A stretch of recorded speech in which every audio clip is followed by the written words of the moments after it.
নমস্কাৰ স্বাগতম জনাইছো আৰু এই মুহূৰ্তত বিগ ব্ৰেকিং নিউজ 26ৰ বিধানসভা নিৰ্বাচনৰ বাবে কংগ্ৰেছে প্ৰথমখন প্ৰাৰ্থী তালিকা ঘোষণা কৰিছে 42টা সমষ্টিৰ প্ৰাৰ্থীৰ নাম যোৰহাট সমষ্টিত প্ৰাৰ্থী হ'ব সাংসদ গৌৰৱ গগৈ নিৰ্বাচন খেলিব প্ৰথমবাৰৰ বাবে বিধানসভা নিৰ্বাচনত যুঁজ দিব যোৰহাট সমষ্টিৰ প্ৰাৰ্থী গৌৰৱ গগৈ দুই কংগ্ৰেছী সাংসদ ৰকিবুল হুছেইন আৰু প্ৰদ্যুৎ বৰদলৈৰ পুত্ৰই পালে টিকট মাৰ্ঘেৰিটা সমষ্টিত প্ৰদ্যুৎ বৰদলৈৰ পুত্ৰ প্ৰতীক বৰদলৈ সামগুৰিত ৰকিবুল হুছেইনৰ পুত্ৰ তানজিল হুছেইন দিছপুৰত কংগ্ৰেছৰ প্ৰাৰ্থী হ'ব মীৰা বৰঠাকুৰ নাজিৰাত দেৱব্ৰত শইকীয়া বৰচলাত ৰিপুণ বৰাই খেলিব নিৰ্বাচন নাহৰকটীয়াত প্ৰণতি ফুকন জাগিৰোডত যেটো এটা সংৰক্ষিত সমষ্টি প্ৰাৰ্থীত্ব প্ৰদান কৰা হৈছে বুবুল দাসক সিপাঝাৰত কংগ্ৰেছৰ প্ৰাৰ্থী বিনন্দ কুমাৰ শইকীয়া টিহুত প্ৰাৰ্থীত্ব দিয়া হৈছে ৰাতুল পাটৱাৰী নলবাৰীত কংগ্ৰেছৰ প্ৰাৰ্থী অশোক কুমাৰ শৰ্মা বৰক্ষেত্ৰীত কংগ্ৰেছৰ প্ৰাৰ্থী দিগন্ত বৰ্মন ইফালে কমলপুৰত প্ৰাৰ্থীত্ব দিয়া হৈছে সত্যব্ৰত কলিতাক হাজু শুৱালকুছিত যেটো সংৰক্ষিত সমষ্টি কংগ্ৰেছৰ প্ৰাৰ্থী নন্দিতা দাস একেধৰণে বকো ছয়কা আকৌ সংৰক্ষিত সমষ্টি প্ৰাৰ্থীত্ব দিয়া হৈছে ৰমেন সিং ৰাভাত বৰপেটাত সংৰক্ষিত সমষ্টি কংগ্ৰেছৰ প্ৰাৰ্থী হ'ব মহানন্দ চৰকাৰ ইফালে বঙাইগাঁৱত গিৰিশ বৰুৱাক প্ৰাৰ্থীত্ব দিয়া হৈছে গোৱালপাৰাত পশ্চিমত সংৰক্ষিত সমষ্টি মাৰ্কলিন মাৰাকক দিয়া হৈছে টিকট ইফালে গৌৰীপুৰত আব্দুল সুবাহান আলী চৰকাৰে খেলিব নিৰ্বাচন দুলিয়াজানৰ ধ্ৰুৱ গগৈ তাৰ পিছত সাবুৱা লাহৱালত প্ৰাঞ্জল খাটুৱাৰে খেলিব নিৰ্বাচন ডুমডুমা দুৰ্গাভূমিত বিহপুৰীয়াত নাৰায়ণ ভূঞা ইফালে জোনাইত আকৌ সংৰক্ষিত সমষ্টি জোনাই ৰাজকুমাৰ মেডকক টিকট দিয়া হৈছে লামডিঙত স্বপন কৰে খেলিব নিৰ্বাচন ৰহাত আন এক এছি সংৰক্ষিত সমষ্টি উৎপল বনিয়া তেওঁ টিকট লাভ কৰিছে ৰূপহীহাটত নুৰুল হুদা সোণাৰীত উৎপল গগৈ তাৰ পিছত ডিমৌত অজয় কুমাৰ গগৈ আৰু মাজুলীত এছটি সংৰক্ষিত সমষ্টি ইন্দ্ৰজিৎ পেকু টিয়কত পল্লৱী শইকীয়া গগৈ নিৰ্বাচন খেলিব গোলাঘাটত বিতুপন শইকীয়াই খেলিব নিৰ্বাচন কংগ্ৰেছৰ বোকাজানত এছটি সমষ্টি সংৰক্ষিত ৰতন ইংটিক দিয়া হৈছে টিকট প্ৰাৰ্থী তালিকা 42টা সমষ্টিৰ প্ৰাৰ্থী তালিকা ঘোষণা কৰা হৈছে আমি এফালৰ পৰা কৈ গৈ আছো ৰংখাঙত আগষ্টিন ইংহি তেওঁক টিকট দিয়া হৈছে আকৌ সংৰক্ষিত সমষ্টি লক্ষীপুৰত এম শান্তি কুমাৰ সিংহক দিয়া হৈছে টিকট উদাৰবন্দত নিৰ্বাচন খেলিব অজিত সিঙে বৰখলা ডক্টৰ অমিত কুমাৰ কালৱাৰক দিয়া হৈছে বৰখলাত টিকট তাৰ পিছত শিলচৰত অভিজিৎ পাল সোনাইত আমিনুল হক লস্কৰে খেলিব নিৰ্বাচন আৰু দক্ষিণ কৰিমগঞ্জত জাকাৰিয়া আহমেদক দিয়া হৈছে টিকট পাথাৰকান্দিত কাৰ্তিক সেনা সিনহা তেওঁ নিৰ্বাচন খেলিব পাথাৰকান্দিৰ পৰা কাৰ্তিক সেনা সিনহা আৰু ৰামকৃষ্ণ নগৰত সুৰুচি ৰয়ক দিয়া হৈছে টিকট পোনপটীয়াকৈ এই মুহূৰ্তত সতীৰ্থ মৃদু পৱন বৰাৰ সৈতে সংযুক্ত হৈছো নিউজ ৰুমৰ পৰা মৃদু পৱন ডাঙৰ খবৰ আৰু প্ৰথমটো খবৰে আমি আমাৰ দৰ্শকক জনাইছো যে গৌৰৱ গগৈ নিৰ্বাচন খেলিব যোৰহাটৰ পৰা গীতশ্ৰী চক যে যিটো চৰ্চা লাভ কৰি আছিলে যোৰহাট বিধানসভা সমষ্টিৰ পৰা গৌৰৱ গগৈ প্ৰাৰ্থিত্ব লাভ কৰিব নেকি বা গৌৰৱ গগৈ কোনটো সমষ্টিৰে প্ৰতিদ্বন্দ্বিতা কৰিব চৰ্চা লাভ কৰি আছিলে আৰু কালক্ৰমত দেখিবলৈ পোৱা গ'ল যে যি প্ৰথমখন প্ৰাৰ্থী তালিকা কংগ্ৰেছৰ সেই প্ৰথমখন প্ৰাৰ্থী তালিকাৰ যি 42জনীয়া প্ৰাৰ্থী তালিকা এই 42জনীয়া প্ৰাৰ্থী তালিকাৰ যোৰহাট যিটো সদৰ সমষ্টি এই যোৰহাট সদৰ সমষ্টিৰ প্ৰাৰ্থী হ'ব গৌৰৱ গগৈ অৰ্থাৎ অসম প্ৰদেশ কংগ্ৰেছ কমিটিৰ যিগৰাকী সভাপতি গৌৰৱ গগৈ প্ৰথমবাৰৰ কাৰণে ৰাজ্যৰ বিধানসভা নিৰ্বাচন অসম বিধানসভা নিৰ্বাচনত প্ৰতিদ্বন্দ্বিতা কৰিব যি যোৰহাট লোকসভা সমষ্টিৰ পৰা তেওঁ সাংসদ নিৰ্বাচিত হৈছিল লোকসভালৈ 2024 বৰ্ষত আৰু এইবাৰ 2026ৰ যি বিধানসভা নিৰ্বাচন এই বিধানসভা নিৰ্বাচনত তেওঁ যোৰহাটৰ প্ৰতিদ্বন্দ্বিতা কৰিব তেওঁৰ বিৰুদ্ধে বিজেপিৰ কোন প্ৰাৰ্থী হয় হিতেন্দ্ৰনাথ গোস্বামী হয় নে সিদ্ধাংক অংকুৰ বৰুৱা হয় সেয়া পৰৱৰ্তী সময়ত গম পোৱা যাব কিন্তু বিধানসভা নিৰ্বাচনত বিজেপিৰ বিৰুদ্ধে বা বিজেপিৰ বৰ্তমানৰ শাসকীয় চৰকাৰৰ বিৰুদ্ধে যুঁজিবৰ কাৰণে গৌৰৱ গগৈ আচলতে সাজু হৈছে আৰু তেওঁৰ নেতৃত্বতে যিহেতু কংগ্ৰেছে নিৰ্বাচন খেলিব আৰু তেওঁৰ নেতৃত্বতে কংগ্ৰেছে নিৰ্বাচন খেলাৰ লগতে তেওঁ সন্মুখৰ পৰা নেতৃত্ব দিবৰ বাবে সাজু হৈছে কেৱল তেওঁ সমগ্ৰ ৰাজ্যতে নহয় তেওঁ এটা সমষ্টিৰ পৰা আচলতে প্ৰতিদ্বন্দ্বিতা কৰিবৰ বাবে সাজু হৈছে আৰু তেওঁ সেইবাবে বাছনি কৰি লৈছে যোৰহাট বিধানসভা সমষ্টি এইবাবেও হয়তো বাছনি কৰিছে যে যিদৰে লোকসভা নিৰ্বাচনত দেখিবলৈ পোৱা গৈছিল যে যোৰহাট লোকসভা সমষ্টিৰ পৰা তেওঁ এটা সাংঘাতিক ধৰণে সঁহাৰি লাভ কৰিছিল ভোটাৰৰ পৰা জনতাৰ পৰা যোৰহাট লোকসভা সমষ্টিৰ অন্তৰ্গত যিমানবিলাক সমষ্টি আছিল মাহমৰা সোণাৰী শিৱসাগৰ ডিমৌ আপোনাৰ নাজিৰা টিয়ক যোৰহাট যিমানকেইটা সমষ্টি আছিল কেৱল মাত্ৰ মাজুলীৰ বাহিৰে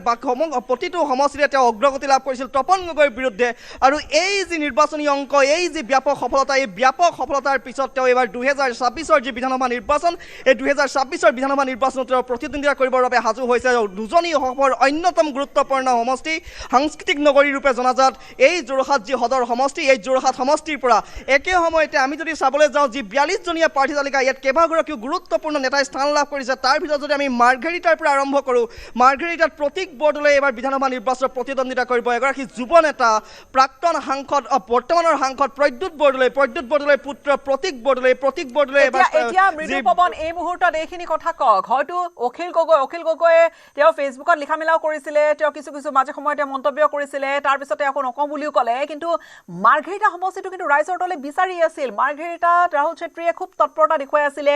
তাৰপিছত মাৰ্ঘেৰিটাত আমি দেখিছিলোঁ মুকলিকৈ লিখি হৈছিলে কংগ্ৰেছৰ। আৰু এতিয়া অৱশেষত স্পষ্ট হৈ গ'ল যে মাৰ্ঘেৰিটাত তাত ৰাইজৰ দলক এৰি নিদিলে কংগ্ৰেছে আসনখন।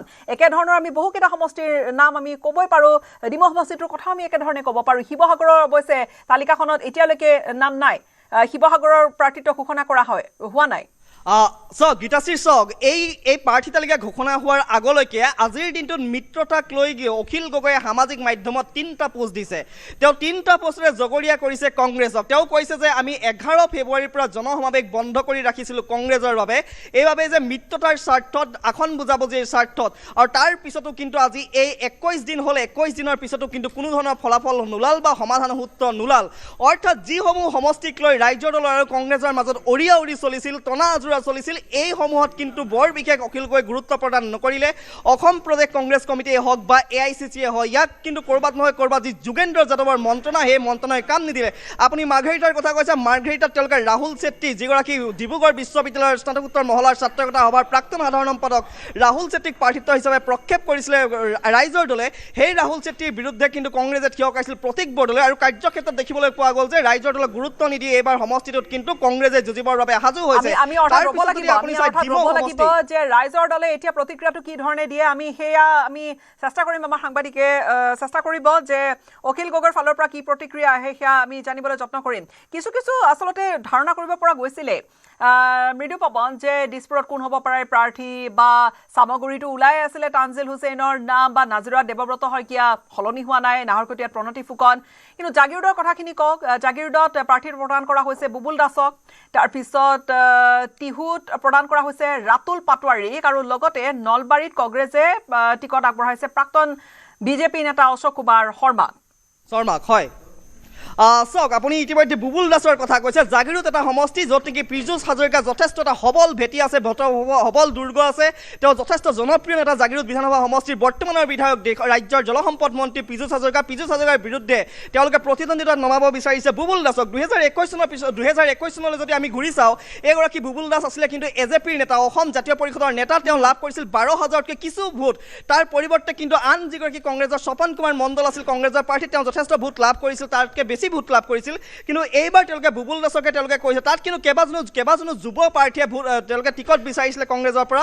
এই যুৱ প্ৰাৰ্থীসকলক কিন্তু তেওঁলোকে প্ৰাধান্য দিয়া দেখা নগ'ল। আৰু বুবুল দাস এনেকুৱা এগৰাকী নেতা, যিগৰাকী নেতাই পূৰ্বতে অগপ কৰিছিল অসম গণ পৰিষদৰ চৰকাৰ নেতাৰ মন্ত্ৰী আছিল। পৰৱৰ্তী সময়ছোৱাত প্ৰফুল্ল কুমাৰ মহন্তৰ যি অসম গণ পৰিষদৰ প্ৰগতিশীল যিটো দল গঠন কৰিছিল তাত আছিলে। তাৰ পৰৱৰ্তী সময়ছোৱাত তেওঁ লুটিৰ বাগৰ মাৰি কংগ্ৰেছত যোগদান কৰিছিল। আকৌ 2021 AJPত যোগদান কৰিছিল, AJPৰ পৰা নিৰ্বাচন খেলিছিল, পিছত পুনৰ কংগ্ৰেছত যোগদান কৰিছিল। এইগৰাকী জ্যেষ্ঠ নেতাকে কিন্তু তেওঁলোকে পুনৰবাৰ প্ৰাৰ্থিত্ব প্ৰদান কৰিলে। ক'ৰবাত নহয় ক'ৰবাত কিন্তু যুৱ প্ৰাৰ্থীক যি ধৰণে অগ্ৰাধিকাৰ দিব লাগিছিলে সেয়া কিন্তু দেখিবলৈ পোৱা নাই।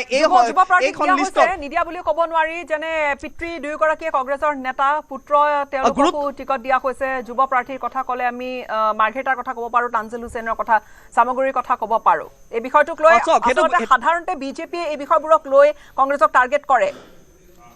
বিজেপিয়ে যিবিলাক বিষয় আচলতে তেওঁলোকে নেৰেটিভ এটা সৃষ্টি কৰিব পাৰি। নেৰেটিভ কিন্তু ক'ৰবাত নহয় ক'ৰবাত আজি যিখন তালিকা দেখিবলৈ পোৱা গৈছে, আপুনি যদি প্ৰতীক বৰদলৈ চায়, প্ৰতীক বৰদলৈ কোন হয়? প্ৰদ্যুৎ বৰদলৈৰ পুত্ৰ।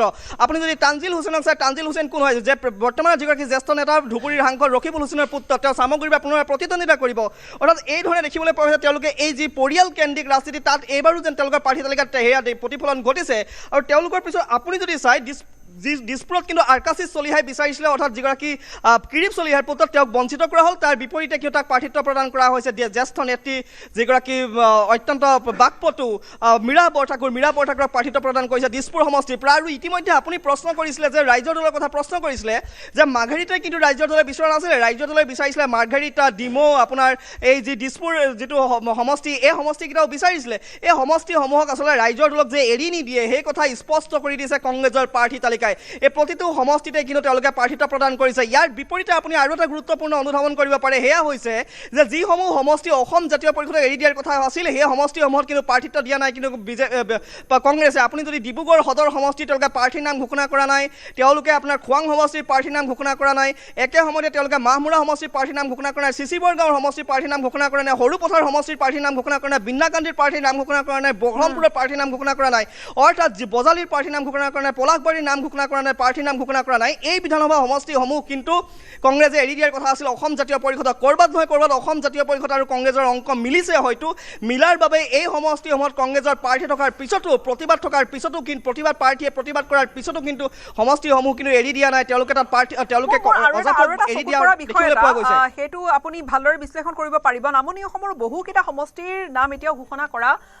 হোৱা নাই মৃদুপৱন। নামনি অসমৰ আচলতে তেওঁলোকে হয়তো তেওঁলোকৰ আৰু তালিকা ওলাব, অন্ততঃ এইখন তালিকাত ওলোৱা নাই। নিঃসন্দেহে কিয়নো যিগৰাকী APCCৰ সভাপতি গৌৰৱ গগৈ যিগৰাকী যোৰহাটৰ প্ৰাৰ্থী হ'ব, গৌৰৱ গগৈয়ে ঘোষণাই কৰি থৈছে আমি 100টা সমষ্টিত প্ৰাৰ্থিত্ব প্ৰদান কৰিম, অৰ্থাৎ 100টা সমষ্টিত তেওঁলোকে স্থিতি স্পষ্ট কৰি দিছিলে কিছুদিন পূৰ্বে যে তেওঁলোকে এই যি 100টা সমষ্টি তাত প্ৰতিদ্বন্দ্বিতা আগবঢ়াবই। আৰু আপুনি যদি প্ৰথম তালিকাখন তেওঁলোকৰ এটা গুৰুত্বপূৰ্ণ দিশ আৰু এটা চাই, সেইটো হৈছে যে তেওঁলোকে বৰাকেই হওক, নামনিয়ে হওক, উজনিয়ে হওক, সংখ্যালঘুৰ প্ৰধান সমষ্টিয়ে হওক, প্ৰতিটো দিশ উত্তৰ অসমৰ সমষ্টি হওক, তেওঁলোকে কিন্তু ৰাজ্যৰ প্ৰতিটো চুককোণৰ এটা সমষ্টি হ'লেও তেওঁলোকে স্থান দিছে এইখন তালিকাত। আপুনি যদি বৰাকৰ ফালে চাই, পথাৰকান্দি সমষ্টিত তেওঁলোকে কাৰ্তিক সেন সিনহাক প্ৰাৰ্থিত্ব প্ৰদান কৰিছে, যিটো ৰামকৃষ্ণ নগৰ নতুনকৈ গঠিত ৰামকৃষ্ণ নগৰ তেওঁলোকে সুৰুচি ৰয়ক প্ৰাৰ্থিত্ব প্ৰদান কৰিছে, কৰিমগঞ্জ নৰ্থত তেওঁলোকে জাকাৰিয়া আহমেদক প্ৰাৰ্থিত্ব প্ৰদান কৰিছে, একেসময়তে সোণাই সমষ্টিৰ আমিনুল হক লস্কৰ যিগৰাকী 2016 চনত যেতিয়া বিজেপিৰ শাসনলৈ আহিছিলে একমাত্ৰ মুছলমান বিধায়ক আছিল বিজেপিৰ পৰা জয়ী হৈ অহা, যাক নেকি সৰ্বানন্দ সোণোৱাল চৰকাৰ হৈ থকাৰ সময়ছোৱাত তেওঁক যি অসম বিধানসভাৰ উপাধ্যক্ষৰ পদত দায়িত্ব দিয়া হৈছিল, পৰৱৰ্তী সময়ছোৱাত তেওঁ 2021 তেওঁ পৰাস্ত হৈছিল সোণাইত তেওঁৰ কৰিমুদ্দিন বৰভূঞাৰ বিৰুদ্ধে। আৰু এইগৰাকী ব্যক্তিক কিন্তু এইবাৰ দেখিবলৈ পোৱা গৈছে তেওঁ কংগ্ৰেছত যোগদান কৰিছিল, কংগ্ৰেছ যোগদান কৰি তেওঁ সোণাই সমষ্টিৰ পৰা প্ৰাৰ্থিত্ব লাভ কৰিছে। আৰু এই সমষ্টিত কিন্তু কংগ্ৰেছৰ যথেষ্ট এটা শক্তিশালী ভেটি আছে, কাৰণ সংখ্যালঘুৰ প্ৰধান এটা সমষ্টি পুনৰ্নিৰ্ধাৰণৰ পিছত সমষ্টিটো কিছু পৰিমাণে নতুনভাৱে গঠন কৰা হোৱা দেখিবলৈ পোৱা গৈছিল।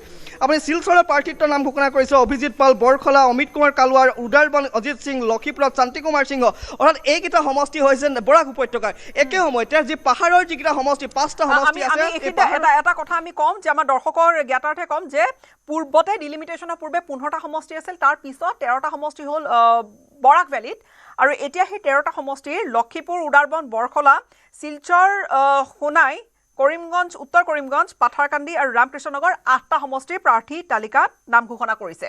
মৃদুপৱন, পুনৰ আপোনাৰ ওচৰলৈ। হয়, 8টা বিধানসভা সমষ্টি, বৰাক উপত্যকাৰ 8টা বিধানসভা সমষ্টিৰ তেওঁলোকে প্ৰাৰ্থীৰ নাম ঘোষণা কৰিছে আৰু 5টা বাকী আছে। এই 5টাৰ ক্ষেত্ৰত তেওঁলোকে হয়তো এটা সমষ্টি আছে য'ত নেকি এইটো যিটো সমষ্টি কিছু পৰিমাণে অসম জাতীয় পৰিষদে দাবী কৰি আছে, বাকী সমষ্টিসমূহত কিন্তু কোনো সহযোগী দলে তেনেকুৱা ধৰণে দাবী কৰি থকা নাই। একে সময়তে যদি আপুনি কাৰ্বি বা পাৰ্বত্য অঞ্চলৰ যদি সমষ্টিকেইটাৰ ভিতৰত চায়, তেতিয়াহ'লে দেখিব যে ৰংখাং আৰু বোকাজান 2টা সমষ্টিৰ প্ৰাৰ্থিত্বৰ নাম তেওঁলোকে ঘোষণা কৰিছে। বাকী যি জন ইংটি কাঠাৰৰ যিটো দল APHLC, এই অল পাৰ্টি হিল যি কনফাৰেন্স আছিলে যিটো দল, সেই দলটোক তেওঁলোকে এৰি দিয়াৰ কথা আছিল। ক'ৰবাত নহয় ক'ৰবাত হয়তো তেওঁলোকৰ 2টা বা 3টা সমষ্টি এৰি দিব পাৰে কংগ্ৰেছে। একে সময়তে আপোনাৰ আকৌ কৈছোঁ গোলাঘাটত বিতুপন শইকীয়া, অৰ্থাৎ যিগৰাকী 2021 বিজেপি এৰি অজন্তা নগৰ বিজেপিত যোগদান আৰু তেওঁ প্ৰাৰ্থিত্ব লাভ কৰাৰ বাবেই বিতুপন শইকীয়াই বিজেপি এৰি কংগ্ৰেছত যোগদান কৰিছিল। 2021তো তেওঁ অজন্তা নগৰ বিৰুদ্ধে যুঁজিছিল। এইবাৰো বিতুপন শইকীয়াকে পুনৰবাৰ আস্থাত লৈছে অসম প্ৰদেশ কংগ্ৰেছ কমিটিয়ে বা AICC, আৰু বিতুপন শইকীয়াই এইবাৰ পুনৰবাৰ গোলাঘাটত অজন্তা নগৰ বিৰুদ্ধে বৰ্তমানৰ যিগৰাকী শক্তিশালী নেত্ৰী বিজেপিৰ আৰু বৰ্তমানৰ যিগৰাকী বিত্তমন্ত্ৰী ৰাজ্যৰ, তেওঁৰ বিৰুদ্ধে যুঁজিবৰ কাৰণে প্ৰাৰ্থী হিচাপে প্ৰক্ষেপ কৰিছে বিতুপন শইকীয়াক। সৰুপথাৰ সমষ্টিৰ তেওঁলোকে প্ৰাৰ্থীৰ নাম ঘোষণা কৰা নাই, বিন্নাকান্দি সমষ্টিৰ প্ৰাৰ্থীৰ নাম ঘোষণা কৰা নাই, খুমটাই সমষ্টিৰ প্ৰাৰ্থীৰ নাম ঘোষণা কৰা নাই। কিন্তু গুৰুত্বপূৰ্ণ, খুমটাই সমষ্টিত তেওঁলোকে ৰজলিনা তিৰ্কীয়ে প্ৰাৰ্থিত্বৰ বাবে আবেদন কৰিছিল। ৰজলিনা তিৰ্কীৰ দৰে প্ৰাৰ্থীক কিন্তু এতিয়ালৈকে প্ৰথমখন তালিকাত ৰখা হোৱা নাই। আৰু এটা কথা মনত পৰিছে, সেইটো কৈ ল'ব বিচাৰিছোঁ, সেইটো হৈছে তিতাবৰ যিটো বিধানসভা সমষ্টি, তিতাবৰ বিধানসভা সমষ্টিৰ কিন্তু প্ৰথমখন প্ৰাৰ্থী তালিকাত নাম নাই। তিতাবৰ বিধানসভা সমষ্টিত কিয় নাম নাই সেয়া গুৰুত্বপূৰ্ণ, কাৰণ ভাস্কৰ বৰুৱা কিছুদিন পূৰ্বে আমি এনেকুৱা ধৰণৰ খবৰ আহিছিল যে ভাস্কৰ বৰুৱাই বিজেপিত যোগদান কৰিব নেকি, বা তেওঁ বিজেপিৰ সৈতে এটা সুসম্পৰ্ক বজাই ৰাখিছে নেকি। মুখ্যমন্ত্ৰীয়ে কৈছিল যে ভাস্কৰ বৰুৱা এজন আমাৰ সৈতে ভাল সম্পৰ্ক আছে, কিন্তু তেওঁ কংগ্ৰেছত বহুদিনৰ পৰা থকাৰ বাবে হয়তো যাবৰ কাৰণে অসুবিধা পাইছে। আৰু তৰুণ গগৈৰ এটা সমষ্টি আছে, তৰুণ গগৈৰ শাসনকালৰ পৰা বিজেপি কংগ্ৰেছৰ দুৰ্গ হিচাপে পৰিচিত এটা সমষ্টি, সেইবাবে হয়তো এই তালিকাখনত কিবা কাৰণত এইকাৰণে বাদ পৰি ৰৈছে নেকি তিতাবৰ সমষ্টিৰ প্ৰাৰ্থীৰ নাম ঘোষণা কৰাৰ ক্ষেত্ৰত, সেয়া পৰৱৰ্তী সময়ছোৱাত খুব গুৰুত্বপূৰ্ণ হ'ব। নাজিৰা বিধানসভা সমষ্টি নাজিৰাত দেখিবলৈ পোৱা গৈছিল যে দেৱব্ৰত শইকীয়াই একমাত্ৰ প্ৰাৰ্থী আছিল। তেওঁৱে আচলতে একমাত্ৰ প্ৰাৰ্থী, যি আবেদন কৰিছিলে প্ৰাৰ্থিত্বৰ বাবে তেওঁ প্ৰাৰ্থিত্ব দিয়া হৈছে। ডিমৰ পৰা যদিও বিচৰা হৈছিলে গৌৰৱ গগৈ প্ৰাৰ্থিত্ব লাভ কৰিব বুলি তেওঁলোকে ৰাইজে দাবী কৰিছিল বা স্থানীয় নেতাকৰ্মীয়ে দাবী কৰিছিল, তেওঁ ডিমৰ পৰিৱৰ্তে কিন্তু তেওঁ অজয় কুমাৰ গগৈক এটা প্ৰাৰ্থিত্ব প্ৰদান কৰা হ'ল। আৰু দেখিবলৈ পোৱা গৈছে যে যোৰহাটতে প্ৰাৰ্থিত্ব প্ৰদান কৰা হৈছে বা যোৰহাটৰ পৰা নিৰ্বাচন খেলিব গৌৰৱ গগৈ। সোণাৰীত উৎপল গগৈ এগৰাকী উৎপল গগৈ কংগ্ৰেছৰ কিছু বহুদিন ধৰি কাম কৰি থকা এগৰাকী নেতা, তেওঁ একে সময়তে নাহৰকটীয়া প্ৰণতি ফুকন অৰ্থাৎ তৰংগ গগৈ যিগৰাকী যুৱ নেতা, এগৰাকী শক্তিশালী বিধায়ক, এগৰাকী প্ৰভাৱশালী বিধায়ক বিজেপিৰ, বৰ্তমান ৰাজ্যিক বিজেপিৰ, তাৰ বিৰুদ্ধে পুনৰবাৰ যুঁজিবৰ কাৰণে আহিছে প্ৰণতি ফুকন। 2021তো পৰাস্ত হৈছিল প্ৰণতি ফুকন, 2016তো পৰাস্ত হৈছিল। তাৰ পূৰ্বে তেওঁ অসম চৰকাৰৰ মন্ত্ৰী আছিল। মৃদু পৱন, যে নাহৰকটীয়া যোৱাবাৰ যিটো মাৰ্জিনত আচলতে বা যিখিনি ভোট সমান্তৰালকৈ তাত লুৰিণজ্যোতি গগৈ যোৱাবাৰ নিৰ্বাচন খেলিছিল, তেওঁ যিমান ভোট পাইছিল বা কংগ্ৰেছৰ প্ৰণতি ফুকনে যিমান ভোট পাইছিল সম্ভৱতঃ জয়যুক্ত হোৱা তৰংগ গগৈতকৈ অধিক আছিল। চাওক, যোৱা বছৰ যদি আমি 2021লৈ ঘূৰি চাই তেতিয়া দেখিব যে নাহৰকটীয়া সমষ্টিটোত আচলতে জয়ী হ'বলৈ প্ৰণতি ফুকনৰ জয়ী হোৱাৰ ক্ষেত্ৰত বাধাৰ প্ৰাচীৰ হৈ থিয় দিছিল অসম জাতীয় পৰিষদৰ সভাপতি যি লুৰিণজ্যোতি গগৈ। কাৰণ লুৰিণজ্যোতি গগৈ আৰু যদি আপুনি ইফালে প্ৰণতি ফুকনৰ যি ভোট তেওঁলোকে লাভ কৰা ভোটৰ যিটো ভোটৰ সংখ্যা আছিল, তেওঁলোক দুজন যদি যোগ কৰি দিয়া হয় তেতিয়া কিন্তু সেয়া আছিল তৰংগ গগৈতকৈ বেছি। কিন্তু লুৰিণজ্যোতি গগৈ একাংশ ভোট লৈ অহাৰ বাবে আচলতে প্ৰণতি ফুকন পৰাভূত হৈছিল, তাৰ কিছু মাৰ্জিনৰ ব্যৱধানত জয়ী হৈছিল তৰংগ গগৈ। কিন্তু আপুনি যদি একেই কথা 2024ৰ লোকসভা নিৰ্বাচনলৈ ঘূৰি যায় তেন্তে আপুনি যদি চাই যে সৰ্বানন্দ সোণোৱাল প্ৰাৰ্থী আছিল বিজেপিৰ পৰা, একে সময়তে লুৰিণজ্যোতি গগৈ বিৰোধী ঐক্যৰ প্ৰাৰ্থী আছিল ডিব্ৰুগড় লোকসভা সমষ্টিৰ পৰা। সেই সময়ত যদি আপুনি চাবলৈ যায় নাহৰকটীয়া যিটো বিধানসভা সমষ্টি, তাত কিন্তু তেতিয়া লুৰিণজ্যোতি গগৈ অগ্ৰগতি লাভ কৰা নাছিল। যদিও কংগ্ৰেছ অৰ্থাৎ ক'ৰবাত নহয় ক'ৰবাত কংগ্ৰেছৰ যিখিনি ভোট আছিল সেইখিনি লুৰিণজ্যোতি গগৈলৈ ট্ৰান্সফাৰ হোৱা নাছিল। সেইবাবে হয়তো তৰংগ গগৈৰ নেতৃত্বত তাত সৰ্বানন্দ সোণোৱাল কিন্তু প্ৰায় 6000ৰো অধিক ভোটৰ অগ্ৰগতি লাভ কৰি আছিল। প্ৰাক্তন মন্ত্ৰী প্ৰণতি ফুকনক সেই আসনখনত বা নাহৰকটীয়াৰ পুনৰবাৰ তেওঁক টিকট দিছে, হয়তো সমষ্টি পুনৰ উদ্ধাৰৰ বাবে সেই ধৰণৰ হয়তো তেওঁলোকৰ পৰিকল্পনা বা সেই ধৰণৰ চিন্তা চৰ্চা। আৰু এতিয়া বাকীখিনি চিপাঝাৰত দেখা গৈছে পুনৰবাৰ বিনন্দ কুমাৰ শইকীয়া, তেওঁ প্ৰাক্তন বিধায়ক চিপাঝাৰৰ, তেওঁ টিকট লাভ কৰিছে। টিহুৰ প্ৰাৰ্থিত্ব প্ৰদান কৰা হৈছে ৰাতুল পাটোৱাৰীক। আৰু ইফালে নলবাৰীত অশোক কুমাৰ শৰ্মা, তেওঁ জয়ন্ত মল্ল বৰুৱাই হয়তো তাৰ পৰা টিকট পাব, তেওঁৰে টিকট পোৱাৰ সম্পূৰ্ণ সম্ভাৱনা আছে। নলবাৰীত প্ৰাক্তন কংগ্ৰেছী বৰ্তমানৰ বিজেপি হৈছে আপোনাৰ জয়ন্ত মল্ল বৰুৱা, বৰ্তমান মন্ত্ৰী হিমন্ত বিশ্ব শৰ্মা নেতৃত্বাধীন চৰকাৰৰ, আনহাতে প্ৰাক্তন বিজেপি কিন্তু বৰ্তমানৰ কংগ্ৰেছী অশোক কুমাৰ শৰ্মাৰ যুঁজ হ'ব এই নলবাৰী যি বিধানসভা সমষ্টি, এই নলবাৰী বিধানসভা সমষ্টিত। কিয়নো তেওঁ 2016ত কিন্তু বিজেপিৰ পৰা প্ৰাৰ্থিত্ব লাভ কৰি জয়লাভ কৰিছিল সৰ্বানন্দ সোণোৱালৰ যেতিয়া চৰকাৰ গঠন হৈছিল দিছপুৰত। সেই সময়ত অশোক কুমাৰ শৰ্মাই পৰৱৰ্তী সময়ছোৱাত তেওঁ 2021ত প্ৰাৰ্থিত্বৰ পৰা বঞ্চিত হৈছিল আৰু বিগত বৰ্ষত তেওঁ যি কংগ্ৰেছত যোগদান কৰিছিল আৰু এইবাৰ তেওঁ কংগ্ৰেছৰ প্ৰাৰ্থী হ'ব নলবাৰী যি বিধানসভা সমষ্টি, এই নলবাৰী বিধানসভা সমষ্টিৰ পৰা।